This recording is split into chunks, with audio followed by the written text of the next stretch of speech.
مصطفیٰ نواز صاحب، اب ظاہر ہے کہ ایک دفعہ پھر سیاست ہے، انتخابات ہیں، اسی طرح کی ہسٹری ہے جو کہ ہم ریپیٹ کرتے رہتے ہیں. فیکٹر تو ظاہر ہے کہا جاتا ہے کہ ایک ہی ہے، مگر یہ بات اپنی جگہ کیا نہیں؟ جیسے انصاف نہیں ملا بھٹو صاحب کو، اب ملنا چاہیے. اگر سب چیزیں ٹھیک ہو رہی ہیں ملے گا ان کو انصاف.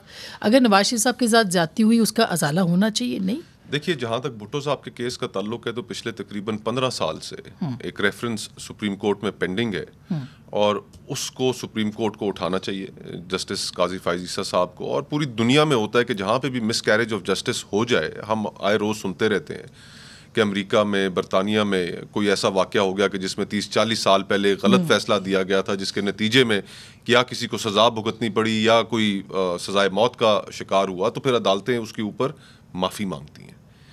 تو وہ ریفرنس ایک پینڈنگ ہے. ایک historical miss carriage of justice ہوا ہے پاکستان کی تاریخ میں. بے گناہ ایک شخص کو آپ نے پھانسی پر ایک ڈکٹیٹر کے کہنے پہ، اور سپریم کورٹ اعلی کار بنی اس وقت. اور لیکن پھر اس کی درستگی تو ہونی چاہیے، اس میں تو کوئی دو رائے نہیں ہے. یہ ایک ہسٹوریکل برڈن ہے سپریم کورٹ کے اوپر. لیکن اس ساری ہماری جوڈیشل ہسٹری میں اسما بہن، ہمیشہ ہماری جوڈیشری ایز اے ٹول استعمال ہوئی ہے. اور جب 2007 میں 6 میں جب یہ لائرز موومنٹ چل رہی تھی، تو اس وقت بہت سے لوگوں کا خیال تھا کہ یار کہ ہمارے جو ڈارک چیپٹرز ہیں وہ اب دوبارہ نہیں دہرائے جائیں گے. صحیح بات ہے. لیکن پھر اس کے بعد جو ہسٹری انفولڈ ہوئی، اس نے پھر ہمیں حیران کر دیا، حیرت زدہ کر دیا کہ جمہوری حکومتوں کو چلنے نہیں دیا. اور افتخار چودھری صاحب کے دور سے یہ سلسلہ شروع ہو گیا.